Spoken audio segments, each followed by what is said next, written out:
Уважаемые телезрители, на 10 апреля 2020 года по республике зарегистрировано 18 новых случаев. Из них в городе Бишкек 6 случаев, Чуйской области 8, Джалабадской области 3 и Сыкульской области 1 случай.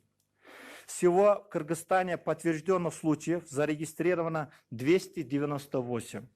Из них по регионам Джалабадской области 89, Ошской области 98, город Ош 36, Чуйской области 15, город Бишкек 42, Баткенской области 4, Нарынской области 10 и Сыкульской области 4. К сожалению, за сутки зарегистрирована одна смерть пациента COVID-19. Больной 87 лет, но из Наукатской территориальной больницы. Пользуясь случаем, хочу выразить соболезнования родным и близким больного, умершего. За сутки в стационаре выписано 9 пациентов с ранее подтвержденным диагнозом.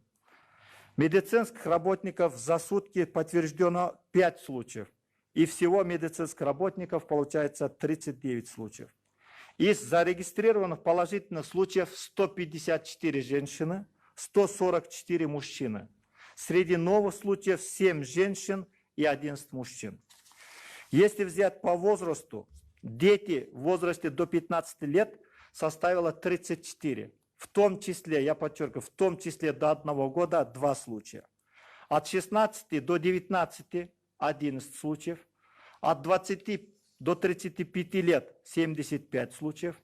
От 36 до 55 лет 106 случаев, 56 и старше 72 случая. В стационаре находится 254 больных, из них тяжелое состояние 8. Всего умерших получается 5 случаев. Всего поступило образцов на исследование с 5 февраля 2020 года 22 554 анализов. Проведено анализов 20 575. За сутки проведено исследование 1979. Количество контактных лиц лабораторно подтвержденными больными COVID составило 6047. Из них близкие 58, другие контакты, то есть второй категории 4989.